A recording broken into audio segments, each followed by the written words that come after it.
ಆಚಿ ಮಸಾಲ. ಎಂತ ಅಡಿಗೆಯ ರುಚಿಯಾಗೋ ರಹಸ್ಯವು 20 ರೂಪಾಯಿ. ಕನ್ನಡ ಸಿನಿಮಾ ಇಂಡಸ್ಟ್ರಿಯಲ್ಲಿ ಅಷ್ಟೇ ಅಲ್ಲದೆ ಹೊರ ಭಾಗಗಳಲ್ಲೂ ಕೂಡ ಈ ಲೆವೆಲ್ಗೆ ಟ್ರೆಂಡ್ ಕ್ರಿಯೇಟ್ ಆಗೇ ಇಲ್ಲ ಅಂತ ಅನಿಸುತ್ತೆ.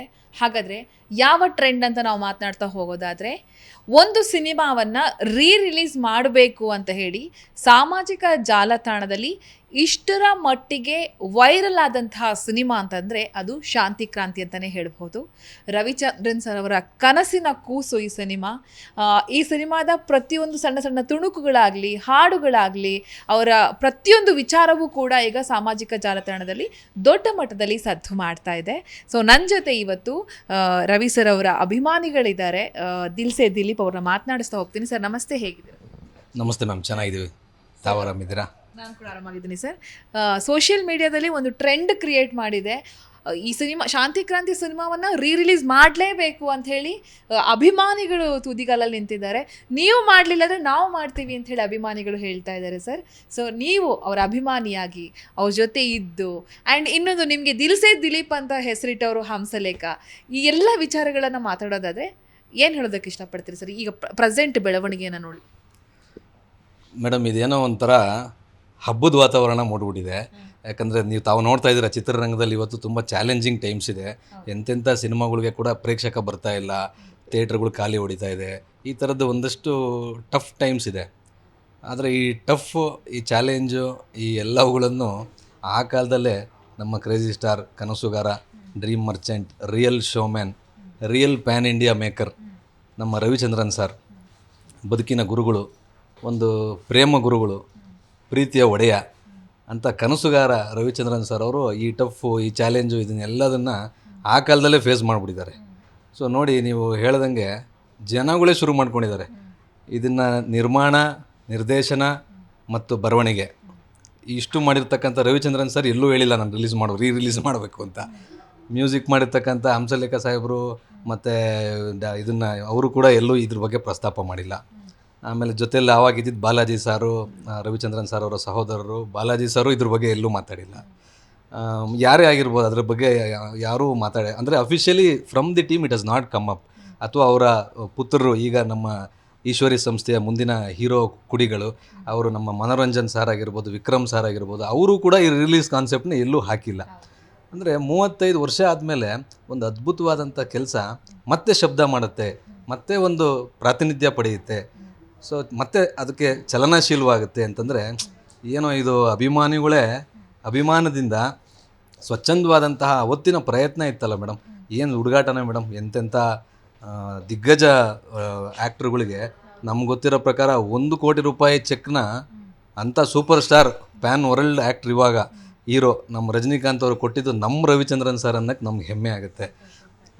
ನಾಗಾರ್ಜುನ ಅವ್ರು ಇರ್ಬೋದು, ಅವ್ರು ಪ್ರೈಮ್ ಟೈಮ್ ಹೀರೋ, ಅವ್ರನ್ನೆಲ್ಲ ಕರೆಸಿ ಪ್ಯಾರಲಲ್ಲಾಗಿ ಮಾಡೋವಂಥದ್ದು. ಮತ್ತು ಇವರು ಇಲ್ಲಿ ಕ್ರಾಂತಿ ಆದರೆ ಬೇರೆ ಲ್ಯಾಂಗ್ವೇಜಲ್ಲಿ ಇವರು ಶಾಂತಿ ಪಾತ್ರ, ಮತ್ತೆ ಡ್ರೆಸ್ ಚೇಂಜ್ ಎಲ್ಲ ಮಾಡ್ಕೊಂಡು ಅಲ್ಲೋಗಿ ಆ್ಯಕ್ಷನ್ ಕಟ್ ಹೇಳಿ ಮತ್ತೆ ಆ್ಯಕ್ಟ್ ಮಾಡಬೇಕು, ಅದು ಪ್ಯಾರಲಲ್ ಅಂತೆ ಮೇಡಮ್. ಇದು ಇಮ್ಯಾಜಿನೇ ಮಾಡೋಕ್ಕಾಗಲ್ಲ ಯಾರು. ಇವತ್ತಿನ ಕಾಲದಲ್ಲಿ ಒಂದು ವಾಯ್ಸ್ ಡಬ್ ಮಾಡಿ ಒಂದು ಸಿನಿಮಾ ತೆಗೆದು ಅದನ್ನು ಪ್ಯಾನ್ ಇಂಡಿಯಾ ಅಂದ್ಕೊಂಡು ಎಲ್ಲ ಲ್ಯಾಂಗ್ವೇಜ್ಗೂ ವಾಯ್ಸ್ ಡಬ್ ಮಾಡಿಬಿಡ್ತಾರೆ.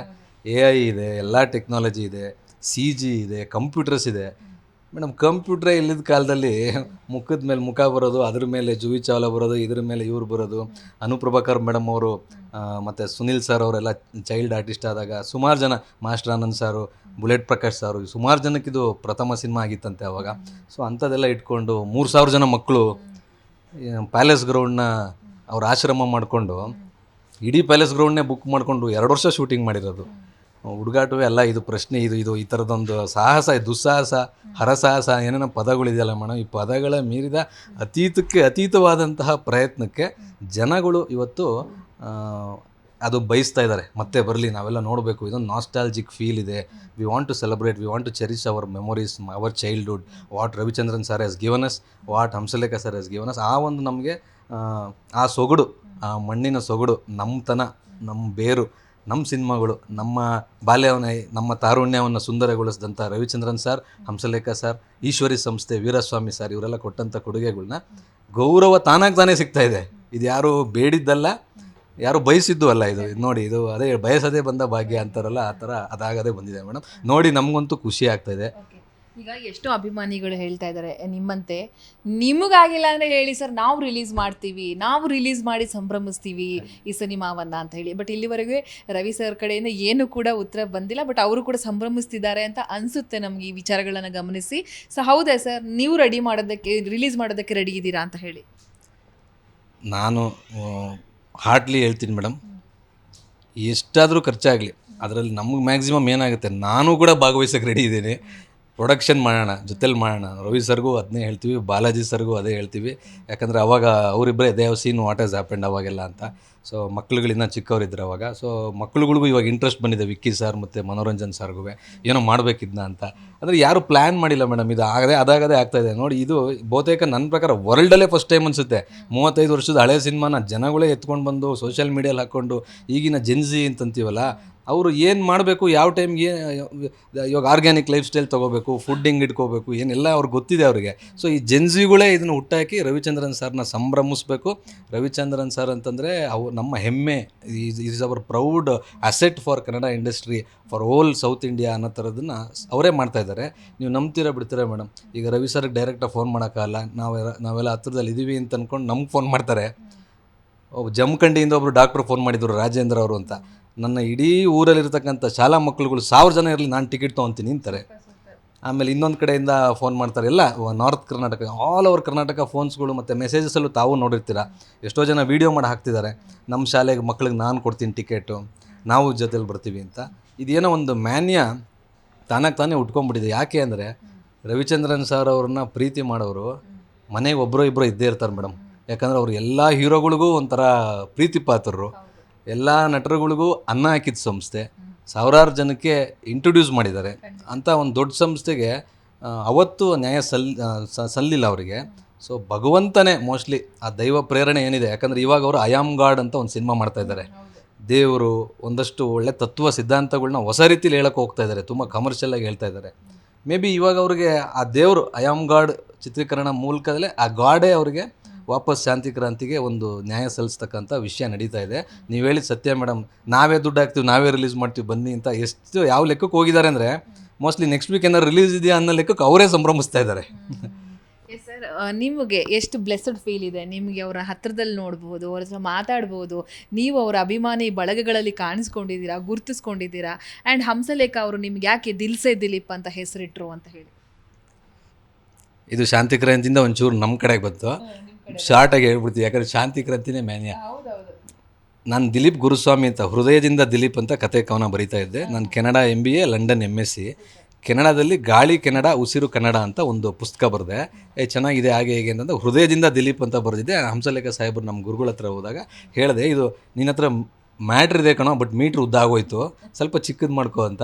ಹೃದಯದಿಂದ ದಿಲೀಪ್ ಚೆನ್ನಾಗಿಲ್ಲ ಕಣೋ, ಸೌಂಡಿಂಗ್ ಇರಲಿ, ದಿಲ್ಸೆ ದಿಲೀಪ್ ಮಾಡ್ಕೋ. ದಿಲ್ಸೆ ಅಂದರು ಹೃದಯದಿಂದ ಕಣೋ ಅಂತ ಹೇಳಿದ್ರು. ಆಯಿತು ಗುರುಗಳೇ, ವರಪ್ರಸಾದ ಅಂತೇಳಿ ಅದೇ ಹೆಸರು ಇಟ್ಕೊಂಡ್ವಿ. ಆಮೇಲೆ ರವಿ ಸರ್ ಹತ್ರ ವರ್ಕ್ ಮಾಡ್ಬೇಕಾದ್ರು ಅಷ್ಟೇ ನಮ್ಮ ಜೀವನದ ಒಂದು ಗ್ರೇಟೆಸ್ಟ್ ಲೈಫ್ ಟೈಮ್. ಯಾಕೆ ಅವರಿಂದ ಕಲಿಯೋದು ತುಂಬ ಇದೆ. ರವಿ ಸರು, ನಾನು 6ನೇ ಕ್ಲಾಸಿಂದ ನನ್ನ ಸುತ್ತಮುತ್ತ ರೂಮಿನ ಎಲ್ಲ ಗೋಡೆಗಳಲ್ಲೂ ರವಿ ಸರೇ ಇರ್ತಾಯಿದ್ರು. ನಮ್ಮ ಫಾದರ್ ಬೈತಾಯಿದ್ರು, ಎದ್ದ ತಕ್ಷಣ ದೇವ್ರ ಮುಖ ನೋಡಬೇಕು ಅಂತ. ಇಲ್ಲ, ನನಗೆ ಇವರೇ ದೇವರು ಅಂತ ಇದ್ದೆ. ಅವಾಗಿಂದ ನಿಷ್ಕಲ್ಮಶವಾಗಿ ಏನಾದರೂ ಬೇಡಿದ್ರೆ, ಇವತ್ತೇನು ಮ್ಯಾನಿಫೆಸ್ಟೇಷನ್ ಅಂತೀವಿ, ಅದು ಅವತ್ತಿಂದ ಬೇಡಿದ್ದಕ್ಕೆ ನಮಗೊಂದು ಅವರ ಸಖ್ಯ, ಅವರ ಒಂದು ಏನಂತಾರೆ, ಅವರ ಬ್ಲೆಸ್ಸಿಂಗ್ ಸಿಕ್ಕಿದೆ ಅಂತ ಹೇಳ್ಬೋದು. ಅವರಿಂದ ಕಲಿಯೋ ಅವಕಾಶ, ಅವರೊಂದು ಮಹಾ ಪ್ರತಿಭಾ ಪರ್ವತ ಅಂತ ಹೇಳ್ತೀನಿ. ಹಂಗಾಗಿ ಅಂಥ ಪರ್ವತದ ಕೆಳಗೆ ನಾವೊಂದು ಸ್ವಲ್ಪ ಹುಲ್ಲು ಬೆಳೆದಂಗೆ ಜೊತೇಲಿ ಇರೋದಕ್ಕೆ ನಮಗೊಂದು ಭಾಳ ಒಂದು ದೊಡ್ಡ ಆಸರೆ ಸಿಕ್ದಂಗೆ ಅವ್ರ ಕಡೆ ಇದ್ದರೆ ರವಿಚಂದ್ರನ್ ಸರ್ ಹತ್ರ. ನನ್ನ ಮಗನ ಹೆಸರು ರಣಧೀರ, ನನ್ನ 2ನೇ ಮಗನ ಹೆಸರು ನೀಲಕಂಠ. ಸೊ ನಮ್ಮದು ಬೇರೆಯವ್ರ ಥರ ವಿಭಕ್ತ ಕುಟುಂಬ, ಅವಿಭಕ್ತ ಕುಟುಂಬ ಅಲ್ಲ, ನಮ್ಮದು ಅಪ್ಪಟ ರವಿಭಕ್ತ ಕುಟುಂಬ. ಹಾಗಾಗಿ ನಮಗೆ ಭಾಳ ಸಂತೋಷ ಇದೆ. ರವಿಚಂದ್ರನ್ ಸಾರ್ ಅಂತಂದರೆ ಅವ್ರನ್ನ ಕೂತ್ರೆ ಒಂದು ಫ್ರೇಮ್ ಥರ ಇರುತ್ತೆ, ಅವ್ರ ನಕ್ಕರೆ ಅಲ್ಲೊಂದು ಚಾರ್ಮ್ ಇರುತ್ತೆ, ಅವರು ಬರೆದ್ರೆ ಅದ್ರ ಒಂದು ಬೇರೆ ಥರದ್ದೊಂದು ಆಡು ಭಾಷೆಯ ನವಯುಗ ತತ್ವ ಸಿದ್ಧಾಂತ ಇರುತ್ತೆ. ಅವರು ಒಂದು ಡೈರೆಕ್ಷನ್ ಮಾಡಿದ್ರೆ ಅದು ಮಾಸ್ಟ್ರು ಶಾಟ್ ಆಗಿ ರಾಮ್ ಗೋಪಾಲ್ ವರ್ಮಾಯಿಂದ ಹಿಡಿದು ಇವತ್ತಿನ ಬಾಹುಬಲಿ ಮಾಡಿದಂಥ ರಾಜಮೌಳಿ ತನಕ ನಾವು ನಿಮ್ಮ ಅಭಿಮಾನಿ, ಆ ಶಾಟ್ ಇಷ್ಟ, ಈ ಶಾಟ್ ಇಷ್ಟ ಅಂತ ಅವರೇ ವ್ಯಾಖ್ಯಾನ ಮಾಡ್ತಾರೆ. ಅವರೊಂದು ಯಾವ್ದಾದ್ರು ಒಬ್ಬರನ್ನ ಹೀರೋಯಿನ್ ಇಂಟ್ರೊಡ್ಯೂಸ್ ಮಾಡ್ಕೊಂಬಂದ್ರೆ ಆಮೇಲೆ ಅವರು ಆಲ್ ಇಂಡಿಯಾ ಸ್ಟಾರ್ ಆಗ್ತಾರೆ. ಆಲ್ರೆಡಿ ಸ್ಟಾರ್ ಆಗಿರೋರಿಗೆ ಒಂದು ಫೋನ್ ಮಾಡಿದ್ರೆ, ನೀವೊಂದು ಬರ್ತೀರಾ ಅತಿಥಿ ಪಾತ್ರಕ್ಕೆ ಅಂದರೆ, ಯಾವಾಗ ಬರ್ಬೇಕು ಹೇಳಿ ಅಂತ ಮಾರನೇ ದಿನ ಮನೆಗೆ ಬಂದು ಕೂತ್ಕೊಳ್ತಾರೆ. ಮೇಡಮ್ ಹೇಳಿ, ಇಡೀ ನಮ್ಮ ಕನ್ನಡ ಚಿತ್ರರಂಗದಲ್ಲಿ ಈ ಥರ ಒಬ್ಬ ಆಲ್ರೌಂಡ್ ವ್ಯಕ್ತಿತ್ವ, ಬಹುಮುಖ ಪ್ರತಿಭೆ, ಅವ್ರು ಮಾಡದೇ ಇರೋದೇ ಇಲ್ಲ. ರೇಡಿಯೋ ಜಾಕಿ ಆಗಿದ್ದಾರೆ, ರಿಯಾಲಿಟಿ ಶೋ ಜಡ್ಜ್ ಆಗಿದ್ದಾರೆ, ಇನ್ನು ಬಿಡಿ ಬರವಣಿಗೆ, writing, dialogue writing, lyric writing, music, ಸಾಹಸ, ಈ ನಮ್ಮ ಶಾಂತಿ ಕ್ರಾಂತಿಗೂ ಕೂಡ ಸಾಹಸ ನಿರ್ದೇಶನ, ನೃತ್ಯ ನಿರ್ದೇಶನ, ಏನು ಮೇಡಮ್ ಸಂಕಲನ, ಆಮೇಲೆ graphic designs, poster designs, one man ಚಲಿಸುವ ಸಿನಿಮಾ ಚಿತ್ರ ಬ್ರಹ್ಮ ಅಂತೇನು ಕರಿತೀವಿ ನಾವು, ಅದು ಅಪ್ಪಟವಾಗಿ ರವಿಚಂದ್ರನ್ ಸಾರೇ. ಅಂಥವ್ರ ಜೊತೆ ಇರೋದಕ್ಕೆ ನಾವು ಮೇಡಮ್ ಯಾವುದೋ ಜನ್ಮದಲ್ಲಿ ಯಾವುದೋ ಗಂಧರ್ವ ಪುರುಷರು ಏನೋ ನಮ್ಗೊಂದು ಸ್ವಲ್ಪ ಒಂದು ಸೋಕಿರಬೇಕು, ಹಂಗಾಗಿ ರವಿಚಂದ್ರನ್ ಸರ್ ನಮ್ಮ ಸಖ್ಯ ಸಿಕ್ಕಿದೆ ಅಂತೇಳಿ ಅದಕ್ಕೆ ಭಗವಂತನಿಗೆ ಧನ್ಯವಾದ ಹೇಳ್ತೀವಿ. ಸರ್, ಇತ್ತೀಚಿನ ದಿನಗಳಲ್ಲಿ ಸ್ವಲ್ಪ ಅವ್ರಿಗೂ ಈ ಸಿನಿಮಾ ಅಂತ ಬಂದಾಗ ಸ್ವಲ್ಪ ನೋವಾಗಿದ್ದಿದೆ. ಮಾಡಿದ್ದ ಸಿನಿಮಾಗಳನ್ನ ಅಭಿಮಾನಿಗಳು ಬಂದು ನೋಡಿಲ್ಲ ಅನ್ನೋ ನೋವು 100% ಅವ್ರಿಗೆ ಇದೆ ಅನ್ನೋ ಇನ್ಫಾರ್ಮೇಷನ್ ನಮಗೂ ಕೂಡ ಇತ್ತು. ಬಟ್ ಸಿನಿಮಾ ಅಂತ ಬಂದಾಗ ಸಿನಿಮಾನೇ ಉಸಿರು, ಸಿನಿಮಾನೇ ನನ್ನ ಶಕ್ತಿ, ನಿದ್ದೆ ಬಿಟ್ಟು ಸಿನಿಮಾಗೋಸ್ಕರ ರಾತ್ರಿ ಯೋಚನೆ ಮಾಡ್ತಾರೆ, ಏನು ಮಾಡೋಣ ಅಂತ ಯೋಚನೆ ಮಾಡ್ತಾರೆ. ಗಳಿಸಿದ್ದಕ್ಕಿಂತಲೂ ಕಳೆದುಕೊಂಡಿದ್ದೇ ಜಾಸ್ತಿ ಸಿನಿಮಾಗಳಲ್ಲಿ. ಆದರೂ ನಾನು ಸಿನಿಮಾ ಮಾಡ್ತೀನಿ ಅಂತ ಏನು ಹೇಳೋದಕ್ಕೆ ಇಷ್ಟಪಡ್ತೀರಿ ಸರ್? ಮೇಡಮ್ ಅವರು ಅದು ಗಾಡ್ ಕ್ರಿಯೇಷನ್, ಅವ್ರು ಗಿಫ್ಟೆಡ್ ಆ ಒಂದು ಮಾಸ್ಟರ್ ಪೀಸ್ ಭೂಮಿಗೆ ಇಳಿದು ಬಂದಿರೋದೇ ಆ ಥರ. ರವಿಚಂದ್ರನ್ ಸರ್ ದುಡ್ಡಿಗೆ ಯೋಚನೆ ಮಾಡಲ್ಲ, ರವಿಚಂದ್ರನ್ ಸರ್ ಯಾವುದಕ್ಕೂ ತಲೆ ಕೆಡಿಸ್ಕೊಳ್ಳೋದಿಲ್ಲ. ಅವ್ರಿಗೇನು ನಾವು ಅಂದ್ಕೊಂಡಿದ್ದು, ನಾನು ಬರ್ಕೊಂಡಿದ್ದು ಸ್ಕ್ರೀನ್ ಮೇಲೆ ಬರಬೇಕಂತ ಅವ್ರ ತಲೆಯಲ್ಲಷ್ಟೇ ಕಲ್ಪನೆ ಇರುತ್ತೆ. ಶೂಟಿಂಗ್ ಮಾಡಬೇಕಾದ್ರು ಅಷ್ಟೇ ಮೇಡಮ್, ಅವ್ರು ಬಂದರು ಶೂಟಿಂಗ್ ಸ್ಪಾಟ್ಗೆ ಅಂದರೆ ಒಂದು ಹುಲಿ ಬಂದಂಗೆ ಇರುತ್ತೆ, ಏನು ಹೇಳ್ತಾರಪ್ಪ ನೆಕ್ಸ್ಟ್ ಶಾಟ್ ಅಂತ ಅವ್ರ ತಲೆಯಲ್ಲಷ್ಟೇ ಓಡ್ತಾ ಇರುತ್ತೆ. ಕ್ಯಾಮ್ರಾಮನ್ ಆಗಲಿ ಮತ್ತೊಬ್ರಿಗಾಗಲಿ ಅಸಿಸ್ಟೆಂಟ್ ಡೈರೆಕ್ಟರ್ಸ್ಗಳು ನಾವೇನು ಜೊತೆ ಇರ್ತಾಯಿದ್ವಿ, ಅವ್ರು ಹೇಳೋದನ್ನೇ ಕಾಯ್ತಾ ಇರಬೇಕು.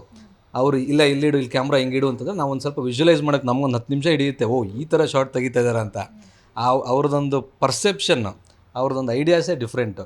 ಅವರು ಜನ ಈ ನಡುವೆ ಥಿಯೇಟ್ರಿಗೆ ಬ್ಯಾಕ್ ಬರ್ತಾಯಿಲ್ಲ ಅನ್ನೋದಕ್ಕೆ ಅವರೇ ಉತ್ತರ ಕೊಟ್ಟಿದ್ದಾರೆ. ರೀಸೆಂಟಾಗಿ ನೀವು ನೋಡಿದ್ರಿ, ಭಾಳಷ್ಟು ಜನ ಇದಕ್ಕೂ ಅದನ್ನು ಟ್ಯಾಗ್ ಮಾಡಿ ಹಾಕ್ತಾಯಿದ್ರು. ಒಂದು ₹100 ಕೊಡೋಕ್ಕಾಗಲ್ವೇನ್ರಿ ನೀವು ಪ್ರೇಕ್ಷಕರಿಗೆ, ಬಂದು ನೋಡಿರಿ, ಪಾಪ ಮೇಕರ್ಸ್ ಅಷ್ಟು ಕಷ್ಟಪಟ್ಟಿರ್ತಾರೆ ಅಂತಂದರು. ಕಮೆಂಟು ಮಾಡೋದು, ಲೈಕ್ ಮಾಡೋದು ಬಿಟ್ಬಿಡಿ ಅನ್ನೋ ಥರ ಒಂದು ತುಂಬ ಚೆನ್ನಾಗಿ ಹೇಳಿದರು. ಅದು ಇವತ್ತು ಚಿತ್ರರಂಗಕ್ಕೆ ಬೇಕಾದ ಮಾತು.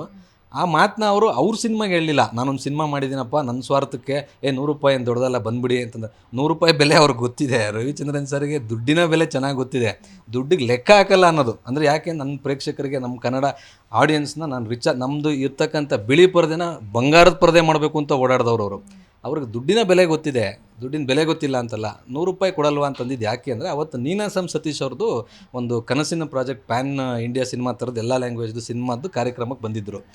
ಬಂದಾಗ ಆ ಕಾರ್ಯಕ್ರಮದಲ್ಲಿ ಹೇಳಿದ್ದು, ಪಾಪ ಅವರಷ್ಟು ಕಷ್ಟಪಟ್ಟಿದ್ದಾರೆ, ಒಂದು ₹100 ಕೊಡಲ್ವಾ ಅಂತ. ಇವತ್ತೇನಾಗಿದೆ, ಕಟ್ ಪೇಸ್ಟ್ ಮಾಡಿ ಅಲ್ಲಿ ಇಲ್ಲಿ ಹಾಕಿ ಇದನ್ನು ಅದಕ್ಕೆ ತಾಳೆ ಮಾಡ್ತಾರೆ. ಬಟ್ ರವಿಚಂದ್ರನ್ ಸರ್ ಆಗಿರ್ಬೋದು, ಇಡೀ ಇಂಡಸ್ಟ್ರಿಗೆ ಅದಿದೆ, ಯಾಕೆ ಸ್ವಲ್ಪ ಜನ ಬರ್ತಾಯಿಲ್ಲ ಅನ್ನೋದೊಂದು ಕೊರಗು ಇದ್ದೇ ಇದೆ ಮೇಡಮ್. ಬಟ್ ರವಿ ಸರ್ ಯಾವುದಕ್ಕೂ ತಲೆ ಕೆಡಿಸ್ಕೊಳ್ಳಲ್ಲ. ಅವ್ರು ಇನ್ನೊಂದು ಕಡೆ ಭಾಳ ಚೆನ್ನಾಗಿ ಹೇಳಿದ್ರು, ಭಾಳ ಸರಿ ಹೇಳಿದ್ದಾರೆ.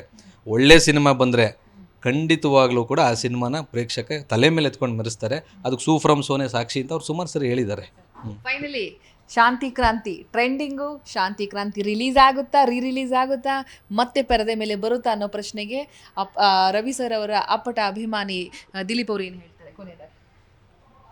ಮೇಡಮ್, ನಾವು ಅಭಿಮಾನಿಯಾಗಿ ಅವರ ಕಲಾ ಕುಟುಂಬದ ಒಬ್ಬ ಸದಸ್ಯನಾಗಿ ಏನು ಹೇಳಬೇಕು ಅಂದರೆ, ದಯವಿಟ್ಟು ರವಿಚಂದ್ರನ್ ಸರ್ ನಿಮ್ಗೆ ಇಲ್ಲಿಂದನೂ ಬೇಡಿಕೆ ಇಡ್ತೀವಿ, ಹೆಂಗಾದರೂ ಮಾಡಿ ರಿಲೀಸ್ ಮಾಡಬೇಕು.